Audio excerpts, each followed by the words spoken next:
Highway के किनारे एक तरफ भुवन कुर्सियां पोंछ रहा है, दूसरी तरफ मंगू अपनी बंडी पर चिकन फ्राइड राइस उछाल रहा है। शांति ढाबे के काउंटर पर चाय छान रही है। मंगू जोर से चिल्लाते हुए कहता है, अरे ओ हाईवे के मुसाफिरों, गाड़ियां रोको और मंगू के हाथ का चिकन फ्राइड राइस खाओ। एक बार खाओगे तो तुम्हारी गाड़ी रॉकेट बन जाएगी। भुवन चिढ़ते हुए कहता है, ओए रॉकेट के पायलट, जरा आवाज कम कर। ये सुकून ढाबा है, यहाँ लोग शांति से बैठकर गर्मा गर्म देसी मुर्गी और रोटी खाने आते हैं, तेरी तरह खड़े खड़े निगलने नहीं। मंगू हंसते हुए कहता है, अरे भुवन भैया, आजकल जमाना 2 मिनट का है। जब तक आपकी देसी मुर्गी गलेगी तब तक मेरा कस्टमर चिकन फ्राइड राइस खाकर अगले टोल प्लाजा तक पहुंच जाएगा। शांति 2 कप चाय लाते हुए कहती है, तुम दोनों की ये मुर्गे वाली लड़ाइयां खत्म होने का नाम ही नहीं लेती। चलो चाय पी लो।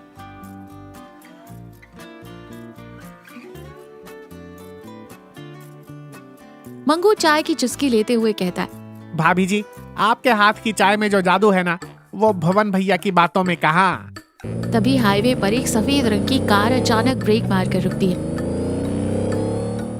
कार में से कविता बाहर आती है। वो बहुत परेशान और घबराई हुई लग रही है। कविता तेज कदमों से ढाबे के अंदर आती है। वो फोन पर किसी से बहस कर रही है। अरे ऐसे कैसे नहीं मिल रहा? मैंने कल दोपहर को उसी रास्ते से कार निकाली थी, प्लीज एक बार और चेक कीजिए। और फिर फोन काटकर सिर पकड़कर कुर्सी पर बैठ जाती है। मंगू अपनी बंडी छोड़कर ढाबे में आता है। क्या हुआ मैडम जी, कार का टायर पंक्चर हो गया क्या? आप टेंशन मत लीजिए, गर्मा गर्म चिकन फ्राइड राइस खाइए, आपके दिमाग का इंजन ठंडा हो जाएगा। भुवन मंगू को पीछे धकेलते हुए कहता है, हर जगह तेरा फ्राइड राइस नहीं चलता। मैडम जी, पहले आप पानी पीजिए। कोई परेशानी है क्या? कविता रुंधे गले से कहती है, मेरा एक लाल रंग का बैग कल इस हाईवे पर कहीं गिर गया है। मैं कल इसी रास्ते से गई थी, मुझे लगा शायद आपके ढाबे के पास छूट गया होगा। शांति प्यार से कहती है, बेटा कल तो तुम यहाँ रुकी ही नहीं थी, क्या उस बैग में बहुत सारे पैसे या गहने थे? हम पुलिस को फोन करें? कविता आंखें पोंछते हुए कहती है, नहीं आंटी, पैसे नहीं थे, उसमें एक पुरानी डायरी थी, मेरे बाबूजी की डायरी। वो एक छोटे से गांव में मिलिट्री होटल चलाते थे। उस डायरी में उनके खुद के लिखे हुए स्पेशल नॉनवेज मसालों के राज और उनकी यादें हैं। पिछले महीने ही उनका देहांत हो गया। वो डायरी ही उनकी आखिरी निशानी है मेरे पास।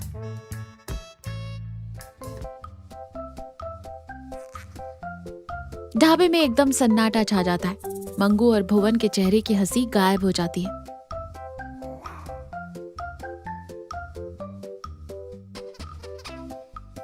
कविता ढाबे के कोने में उदास बैठी है। शांति उसे ठाठस बंधा रही है। बाहर मंगू और भुवन बातें कर रहे हैं। मंगू सीरियस होकर कहता है, भुवन भैया, मैडम की हालत देखी नहीं जा रही।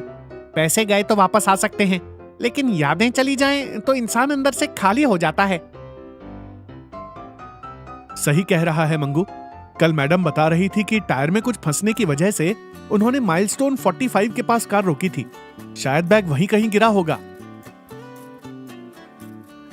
तो सोच क्या रहे हो? अपना सुकून वाला दिमाग लगाओ और मेरे स्पीड वाले स्कूटर पर बैठो, जाकर ढूंढते हैं। मंगू अपना पुराना स्कूटर स्टार्ट करता है। भुर भुर की आवाज आती है। भुवन पीछे बैठता है। शांति पीछे से आवाज लगाते हुए कहती है, ध्यान से जाना और दोनों खाली हाथ वापस मत आना, बता रही हूँ।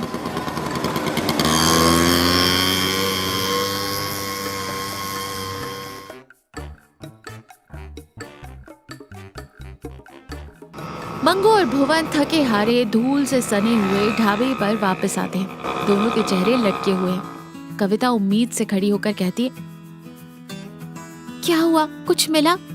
भुवन निराशा से कहता है, माफ कीजिएगा मैडम जी, हम उस माइलस्टोन तक गए, आसपास की झाड़ियों में भी देखा, लेकिन बैग कहीं नहीं दिखा। कविता पूरी तरह टूट जाती है और कुर्सी पर धम्म से बैठ जाती है और रोते हुए कहती है, सब खत्म हो गया। इस मॉडर्न भागदौड़ और मीटिंग्स के चक्कर में मैं इतनी अंधी हो गई कि पानी पीने के लिए मैंने वो बैग कार की छत पर रखा और उसे उठाए बिना ही कार ड्राइव कर दी। मैं कितनी लापरवाह हूँ। मंगू अचानक कुछ सोचते हुए कहता है, एक मिनट, कार की छत पर रखा था? मैडम जी, माइलस्टोन 45 के ठीक 2 किलोमीटर बाद हाईवे का नया टोल प्लाजा आता है ना? भुवन हैरानी से कहता है, तो?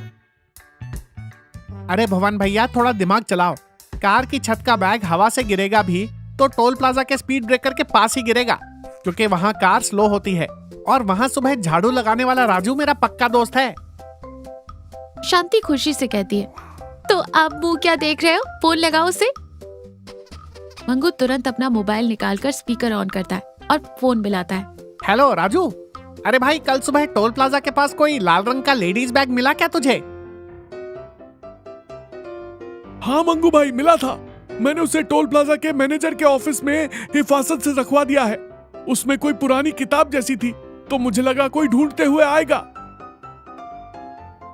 ये सुनते ही कविता के चेहरे पर जो खुशी आती है उसे शब्दों में बताया नहीं जा सकता। शांति मुस्कुराते हुए कविता के सिर पर हाथ फेरती है।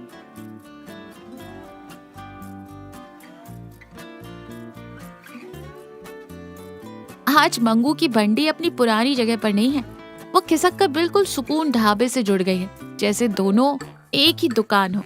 कविता अपना लाल बैग सीने से लगाए खड़ी है। आज वो बहुत शांत दिख रही है। उसके चेहरे पर कोई कॉर्पोरेट स्ट्रेस नहीं है।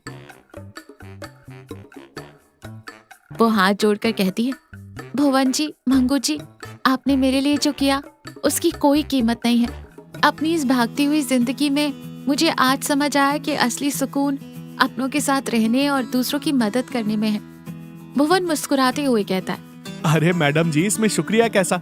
ये हाईवे है, यहाँ से रोज हजारों गाड़ियाँ बहुत स्पीड से गुजरती हैं, लेकिन असली मुसाफिर वही है जो किसी की परेशानी देखकर अपनी स्पीड कम करे और उसकी मदद करे।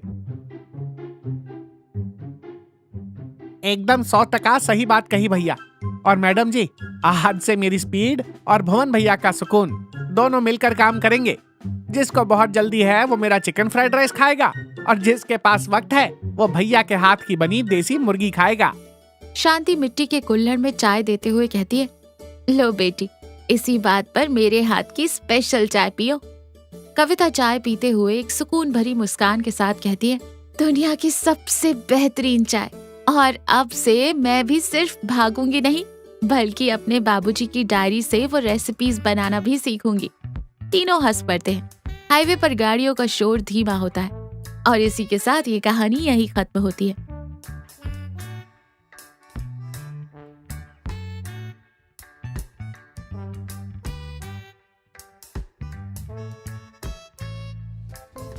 तो देखा, जिंदगी की इस भागदौड़ और आगे निकलने की होड़ में हमें इंसानियत और भावनाओं को पीछे नहीं छोड़ना चाहिए।